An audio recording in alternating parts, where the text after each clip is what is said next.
Hello, patron, and welcome back to my life. It's Writer Wednesday, where I give you my advice and tips on the art and the business of writing and tell you how I do what I do as an indie author. Today we're answering a question from William Dyer, who asked me to go a little bit into my process and talk about specifically how I plot and outline my books. Now, as many of you know, this is a constantly evolving process, but I usually do start out with the same few basic steps, and so I will try to outline those for you.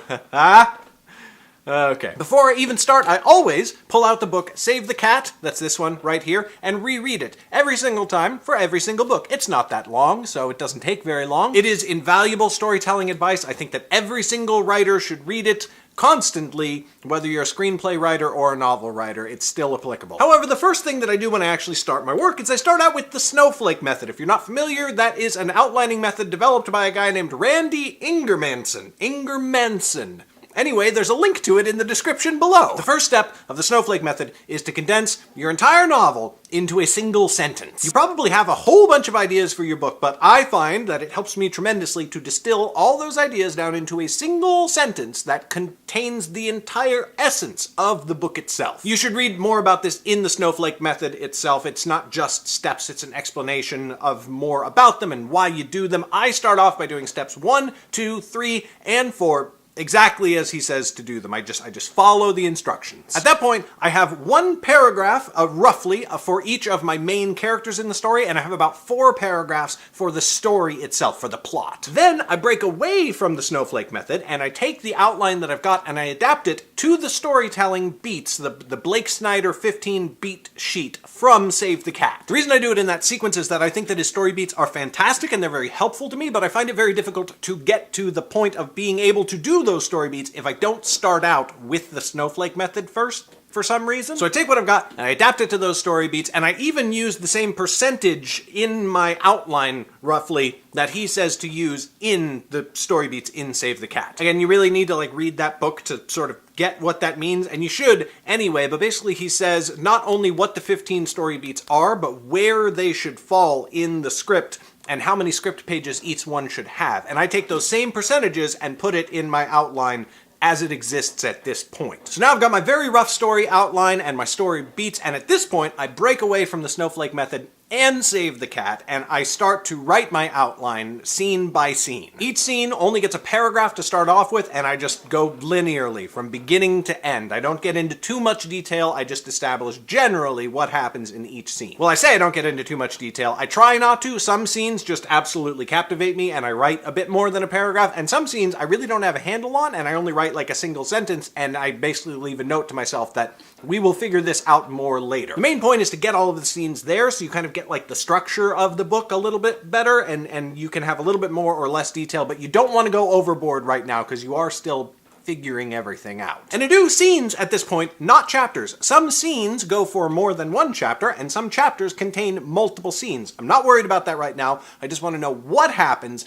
when, in the order, in the sequence that it is all going to happen in. And it is important to note that at this point, the percentages that I assigned before, according to those Save the Cat story beats, at this point they usually go out the window, which is fine. You don't want to just rigidly adhere to any outlining scheme. They are all really, really good starting points, but at some point, you have to make the story your own, or it just becomes formulaic, and I don't like that personally. Now, once I've got a paragraph for all of the scenes in the book, I go through all of my main characters. Obviously, the protagonist and the antagonist are the most important, and I make sure that they have individual story arcs throughout the book. So I go through every scene that they appear in, and I make sure that they have a rise and a fall, or a fall and then a rise, or whatever it is. They have development, they have progression as people within the story. Once I've taken care of the characters, I go through again and I embed plot hooks into the outline. Basically, things that happen that sort of just enhance the whole storytelling experience. Like in the book Weremage, just as one example, once I realized what the book was really about, I went through again and I made the first scene and the last scene mirrors of each other. Both scenes feature the same characters and they're in somewhat similar circumstances, but the mood of the two scenes could not be any more different because of everything that happened in between the beginning and the end. It's also usually in this run through the book, or maybe in a subsequent run through the book, at least for the Underrealm novels, that I look for places that I can include tie-ins, things that tie into and interlink this book with the previous books and even other series set in the world of Underrealm. Finally, I go through the book one last time and I just flesh the hell out of the outline. I put in as much detail as I can possibly think of without, like actually writing a first draft. At this point, I know my story, I know my characters, I know sort of what is happening and why in each scene, so I include details that enhance and further that. And I also know at this point what my big plot set pieces are and how to make them resonate a little bit more, so I spend time building them up so that they are more exciting and more memorable and more emotional for the reader. This part of really fleshing it out usually only takes me one pass, but I will do more if I feel like it's necessary until my outline is ready. And I have a single criterion for if my outline is ready or not, and it is, am I super excited to start writing this first draft? That's the only thing I care about. That's the only thing I go for. I keep outlining until I am so excited to start working on the first draft that I just can't stop myself, that I'm like, okay, I need to begin now.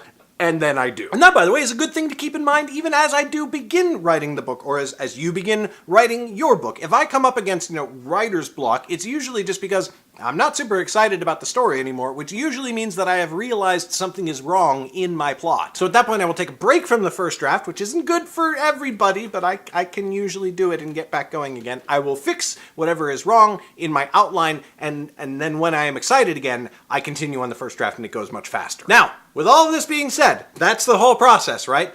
It is very important to recognize, however, that this is your outline for your book that you created and you are in control of. A lot of writers who don't like to use outlines or don't like to use detailed outlines say that it is because they feel restricted by those outlines. To me, that is a little ridiculous. An outline is not some law that some authority is imposing upon you. It is a tool. It is a tool that helps you, that you designed to help you. And if something about it does not, if you come upon something in it while you're working on it that you no longer enjoy, you can change it. I have changed massive things while writing first drafts of some of my books, and at no point did I feel like the time that I spent outlining them was wasted, because it was the time that I spent outlining them that eventually led me to realize what the problem was and how to fix it. So when you are creating your outline, keep that in mind as you go through doing your outlining and writing your first draft. Remember, it's your book.